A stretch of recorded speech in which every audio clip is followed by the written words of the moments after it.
Roll Tide and welcome back to Bryant-Denny Stadium. We're at the Advantage Center inside our podcast studios. This is Roger Hoover. Now please be joined by the Director of Creative and Production for Alabama Football, Walt Brock, as we're going to talk about some of the new content we've seen for Alabama football this season. And first of all, man, Roll Tide, how much have you enjoyed being part of the staff here at Alabama? Man, Roll Tide, it's been an amazing ride, man. So I started here this past March and hit the ground running. I tell everybody that football days, it's only been 7-8 months, but it feels like it's been a lot longer. But been embraced by the staff, not only within the football complex, but also across the board. So it's been great working with you all and also CTSM and all of our partners at Yale, Alabama as well.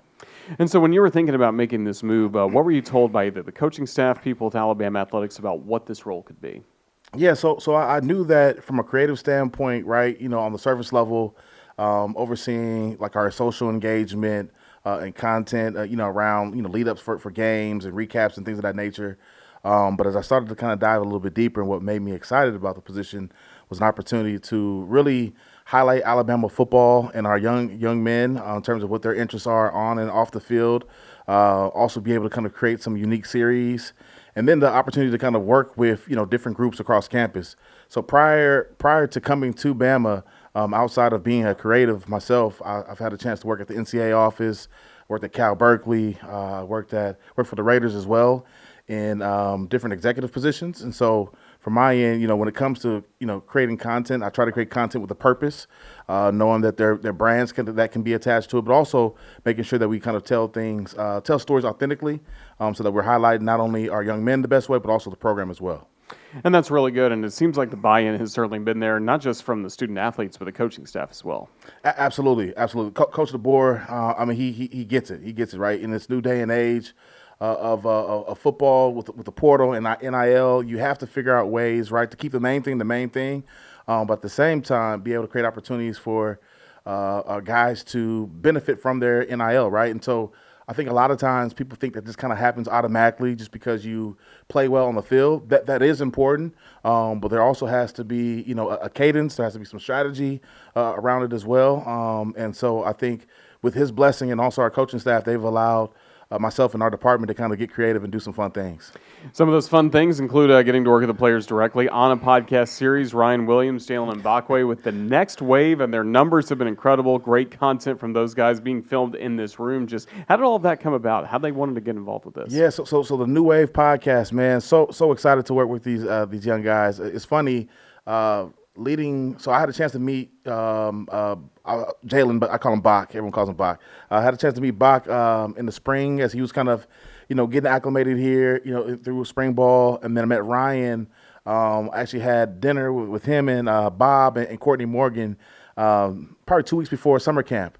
And so both the guys were like, hey, man, we want to do a podcast. I was like, okay, guys, okay, let's hold off a little bit. Because, again, whenever you have incoming freshmen, you want to make sure that they stay locked in. They're doing everything that they need to do to prepare. It's already a heavy transition. It can be challenging. But as we started to kind of get to know them a little bit more and kind of dig a little bit deeper in terms of their unique friendship. Also, they played their championship game here in Bryant-Denny. That was their last game, and then actually played their first game together here as well. We started thinking what, there's something there. But outside of the storylines, yes, they're both from Alabama, outside of Birmingham and also Mobile. But the thought was, man, this could be a really good opportunity to help position them. One, to kind of help them produce a podcast, so they're learning a lot in terms of building out storylines. We create, run the shows every week. We map out different guests. They come in. We have a production schedule, right? So they're kind of learning the process. And then also in terms of being able to monetize it as well, right? And so I think the surface level, yes, we're having great content, great guests. And I think right now we're probably the number 2 player-led podcast in the country, and we've just been rolling probably for a month and some change. But what I'm really excited is about that they're really understanding the process and the business side behind it as well. And that's really good to see. And they're having a lot of fun with it. They're getting some great conversations. I mean, I can study all day long, and I still won't come close to learning some of the things they know that's going on inside that locker room, and they're bringing that to the podcast. Yeah, and you know what? And I think that's what, our fans want to see, right? At the end of the day, it's all about I think whenever you can kind of take off the helmet and remove that, right? We see what happens on the field. That's going to take care of itself. We have some of the best coaches and the best student athletes here. But when you can kind of dive a little bit deeper into their lives and see, like, hey, look, man, these are young men. They're still, growing.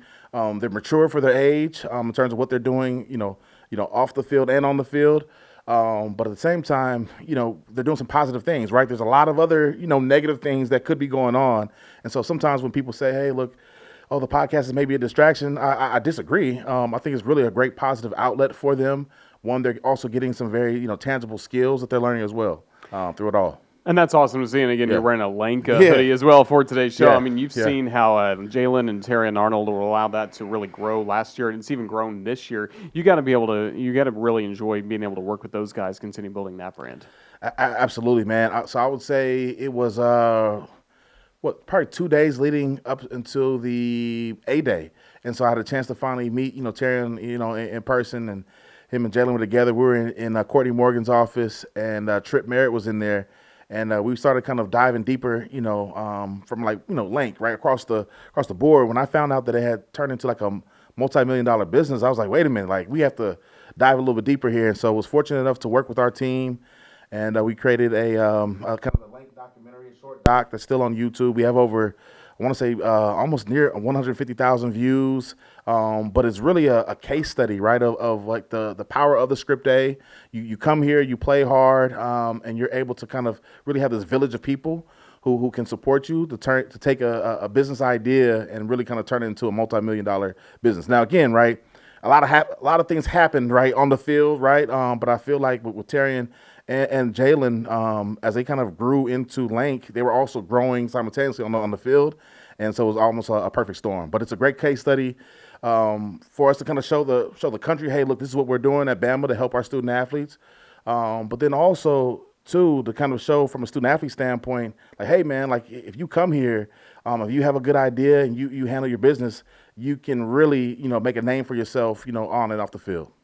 There are a few things as well that our fan base loves in terms of football content. They love a video either the night before the game or the day of the game to get everyone hyped for the ball game. They love like a great cinematic recap of Alabama wins and a game poster as well. Your staff has not only embraced that, but you've improved upon it over the last year. Just how much fun has it been to get to dive into those things? I really appreciate that, man. We have a great staff, man. Shout out to Michael Kulik and Dante Oliver, and then also Ryan Adams and Preston on our team. And so we pride ourselves in really, doing a great job in terms of getting our fans excited, but also our guys leading up to the games. We've had a benefit of engaging with our alumni as well, right? So everyone from, Najee Harris to D Square, to who else, man? Mark Ingram, right? So kind of runs a gamut of guys that are pouring back into the program and kind of helping us with our Friday night trailers.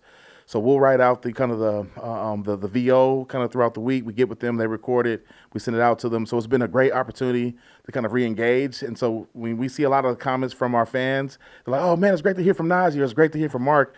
It kind of really, again, it serves two purposes, right? One, to get everyone excited about the game, but also show that our guys are still engaged as well. So it's been fun doing that. And then the creativity around our game day kind of lead up posters, and then also our win posters. It's been fun, man. They really make it about us in terms of like as we kind of go on this journey throughout the season. But from a creative group, we love kind of rolling up our sleeves and doing some unique things. Yeah, and especially with the cinematic recap as well. I mean, how many people are involved in making sure that looks as good as it can be? I think people still are watching the Georgia one on loop. Oh man, Mike. So Mike on our team, an amazing cinematographer and also editor. He takes the lead with it, but we have to give kudos to our partners at Crimson Tide Productions and also CTSM as well. So we pull from a lot of different feeds. We also pull from ESPN and ABC. So thank you to them as well for a lot of the commentary and things we're able to pull in. But in terms of like the leadership on making that happen, Mike has done an amazing job. I don't want to praise him too much, man, because now people are gonna start calling. But no, he's done a great job of kind of leading that on our team. That's really cool Yeah. to see. And then your office is going to be busy, of course, as everything goes along the rest of the season, but also with recruiting, an early signing day that's coming up, the signing day in February as well. I know you don't have everything yet, but anything special kind of planned, obviously, to showcase the recruits that are coming here to Alabama? I'm glad you mentioned that. Yes, we've had a couple calls over the last week or so to kind of start mapping some things out. We want to make a splash and also welcome our guys, but also show them that again, being here at Tuscaloosa, it's the beginning of their journey, but we're going to start it off, with a bang as well. So we have a few things that we'll do. Can't share a lot right now, but we'll tie in, kind of getting their NIL kind of kicked off, fairly early. Also doing a couple of segments around our New Wave podcast as well. So that, kind of Ryan and Bach can kind of introduce the guys and do some unique things, with that. So stay tuned. That's really cool to see. Again, it's a new age in college football and athletics, so with everything changing a little bit, but I think your office continues to show there can be some change with NIL getting involved in all this, but still Alabama fans are now having better access to these players and these coaches than they've ever had before. Yeah, I think our goal is to really create like an in-house agency, right? At the end of the day, because we sit, within Bama football, it allows us to build unique relationships with our head coach and also the players, so we kind of know exactly kind of what moves them. But then we're able to be great partners, like I mentioned before, with CTSM, with you all, with Alabama as well. So I really feel like we're, I'll say, I guess in basketball terms, like a point guard, right? We're able to kind of like see the opportunities, kind of create them, and then, whether it's a great, a pass or assist with other groups to help us, generate, revenue for our podcasts, our different content opportunities, and we kind of see the gaps there. So yes, in this new NIL world, I feel like we're taking the right strides, and I'm grateful for the Bama fan base to kind of embrace us as well, because I know some of it has been new, but I think it's been well received for the most part. Absolutely. Yeah. A lot of excitement. Walt, Brock, thank you for all the time you've given us here on the Crimson Tide Sports Network. Best of luck. We're going to be keeping our fingers glued to the screen, looking at Alabama football to see what's next from you and your crew. But thank you again. Roll Tide. Thank you so much. Roll Tide, Roger.